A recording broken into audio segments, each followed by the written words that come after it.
Bueno, la explicación que yo voy a dar ahora de cuándo tenemos que utilizar cada uno de los 4 porqués es complementaria a la que tenéis en el aula virtual. En el aula virtual lo que tenéis es el uso de los porqués tal y como lo explica la RAE. La Real Academia cada X años publica una gramática y publica también una ortografía. Y en esa ortografía explica, entre otras cuestiones, cuándo hay que utilizar cada uno de los porqués.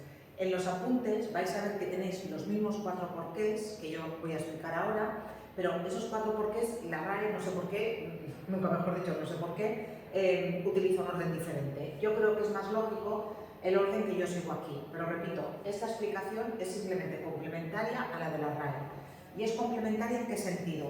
Esto es, digamos, lo mismo que explica la RAE, pero iré uno por uno, pero esto que yo he puesto aquí en negra, en letra negra, esto es el truco para reconocer cada uno de esos porqués, que es lo que más os va a servir después a efectos prácticos. Venga, empezando por el primer porqué. El primer porqué es el interrogativo. El primer porqué es en el que en los apuntes del aula virtual tenéis en el número 2. Sería la secuencia formada por una preposición más un pronombre interrogativo. Tenéis que tener cuidado porque cuando decimos que ese porqué es interrogativo, tenéis que pensar que no todas las preguntas van entre signos de interrogación, porque hay preguntas que pueden ser preguntas indirectas. Entonces, os voy a dar luego el truco para reconocerlo. Es muy fácil de ver en oraciones como estas. ¿Por qué no vienes? Se ve claramente que es interrogativo y se ve claramente que es el primero. ¿Qué ocurre? Que en castellano y en inglés y en catalán hay interrogaciones indirectas. Yo pregunto sin utilizar directamente los signos de interrogación. Quiero saber por qué no vienes. Y aquí es donde tenemos el lío, porque claro, nos encontramos con una pregunta que no tiene signos de interrogación. ¿Cómo reconozco este por qué? Es muy fácil, muy fácil. Si después de ese por qué puedo añadir motivo o razón y me queda una frase que tiene sentido, es interrogativo. Vaya o no vaya entre signos de interrogación. Entonces, si yo tengo ¿por qué no vienes? Y detrás puedo decir ¿por qué motivo no vienes? Y la frase tiene sentido, que la tiene, es perfecto. Quiero saber por qué no vienes. Quiero saber por qué razón o por qué motivo no vienes. Entonces, se trata simplemente de añadirle detrás motivo o razón. No es sustituir, es añadir. Y si lo que me queda tiene sentido, es interrogativo. En los ejemplos que tenéis en los apuntes, lo mismo, en los ejemplos que pone la RAE. ¿Por qué no viniste ayer a la fiesta? ¿Por qué motivo no viniste ayer a la fiesta? No comprendo por qué te pones así. No comprendo por qué razón te pones así. Por tanto, si detrás podemos añadir motivo o razón y lo que nos queda tiene sentido, se trata de ese por qué interrogativo, vaya o no vaya, entre signos de interrogación. El segundo por qué. El segundo por qué sería la respuesta. El segundo por qué sería la secuencia lógica a la pregunta del primero. Si tenéis, por ejemplo, una pregunta, ¿por qué no vienes? La respuesta lógica podría ser, por ejemplo, no voy porque no me apetece. Ese por qué, que sería respuesta, iría junto y sin tilde. Cuidado también porque a veces nos encontramos esa respuesta dentro de una interrogación porque viene de una pregunta anterior. ¿No vienes porque no te apetece?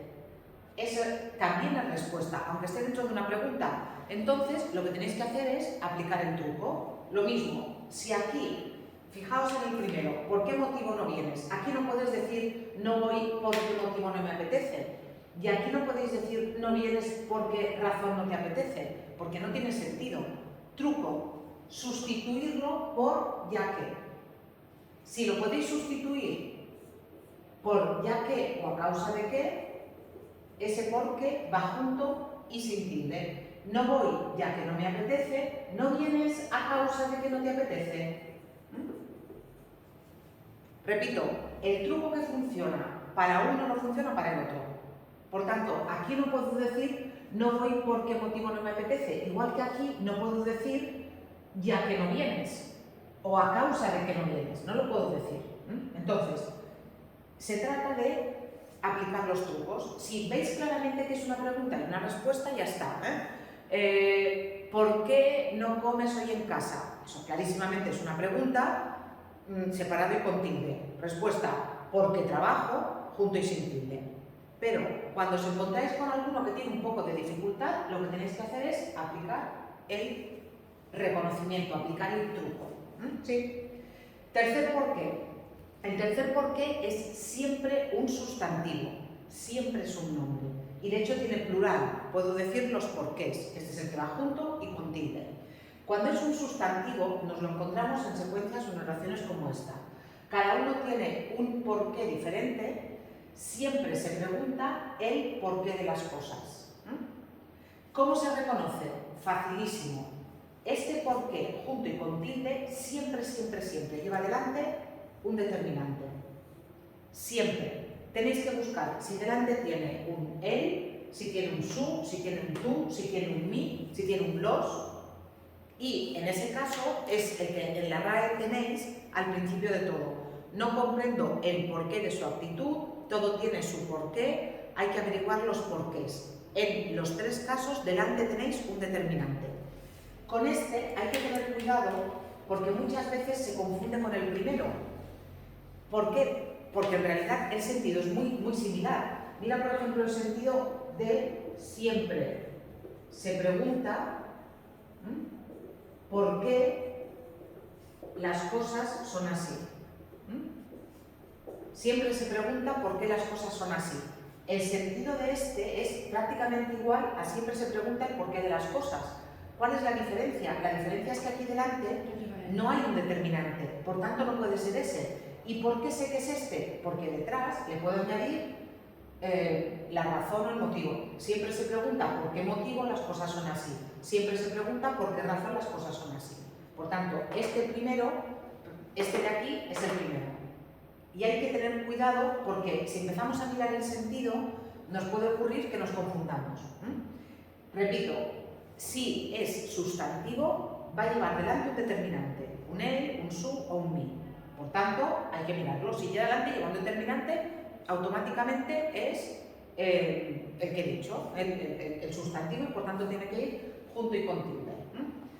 Venga, el último porqué. El último porqué, que también es el cuarto en los apuntes que tenéis, en realidad son dos diferentes. El último porqué en realidad son dos diferentes. En el caso del último porqué, lo que tenéis es una preposición más el pronombre relativo que equivaldría, ese pronombre relativo equivale a el cual o la cual. El cual, la cual, los cuales. Entonces, normalmente este porqué separado y sin tilde no se utiliza cuando hablamos, pero sí que aparece en los textos escritos. En los textos escritos aparecen oraciones como esta es la ventana porque saltó el gato, o ese es el hombre porque sufriste tanto. Estas dos nos suenan mal cuando hablamos, porque normalmente ¿qué diríamos? Esta es la ventana por la que saltó el gato y ese es el hombre por el que sufriste tanto. Entonces, ahí ya tenemos el sistema de reconocimiento. ¿Cómo se reconoce? Va separado y sin tilde si aquí podemos añadir el artículo por la que saltó el gato o por el que sufriste tanto. Y si todavía no estamos seguros, podemos hacer el otro sistema de reconocimiento, que es sustituir esto directamente por la cual o por el cual o por los cuales. Esta es la ventana por la cual saltó el gato, este es el hombre por el cual sufriste tanto. Todos los métodos de reconocimiento son excluyentes. Aquí no puedo decir esta es la ventana por qué motivo saltó el gato. Aquí no hay un artículo, por tanto tampoco sé por qué junto y con tilde. Aquí no puedo decir ya que saltó el gato, esa es la ventana ya que saltó el gato. Aquí el único que me funciona es el que me supone añadir el artículo o sustituirlo por el cual o por la cual. El último por qué equivaldría a para qué. Este por qué también es correcto escribirlo junto. Y equivaldría más o menos a para qué. Se trataría de la secuencia de una preposición más una conjunción. Esto no sería el cual, sino que sería la conjunción de las subordinadas sustantivas. Y sería, trabajó porque sus hijos vivieran mejor, es decir, trabajó para que sus hijos vivieran mejor, o se preocupaba porque el mundo fuera un lugar más agradable, se preocupaba para que el mundo fuera un lugar más agradable. En realidad hay un pequeño matiz de significado. No es lo mismo trabajó porque sus hijos vivieran mejor que trabajó para que sus hijos vivieran mejor. Hay un pequeño matiz de significado, pero ahora no vamos a entrar en eso. ¿Cómo se reconoce? Muy fácil. Lo puedo sustituir por para qué. Porque es que, de hecho, es prácticamente como si fuera para qué. Trabajó para que sus hijos vivieran mejor, se preocupaba para que el mundo fuera un lugar saludable. ¿Sí? Y vuelvo a decir, este de aquí también es correcto junto y sin tilde. También. Trabajó, se preocupaba porque, separado o sin tilde, o junto y sin tilde. Serían equivalentes. Repito, este lo vais a encontrar muy pocas veces. Pocos verbos permiten este verbo más por equivalente a para. Los que más vais a encontrar son los tres primeros. Este de aquí es más raro, el porque separado y sin tilde, y aparece fundamentalmente en textos escritos cuando hablamos no, y estos tres sí que son los que vais a encontrar. Por tanto, en estos tres, esos son los que os tenéis que centrar. En el examen y en los ejercicios hay también algunos de estos, pero fundamentalmente son estos tres los que tenéis que tener claros.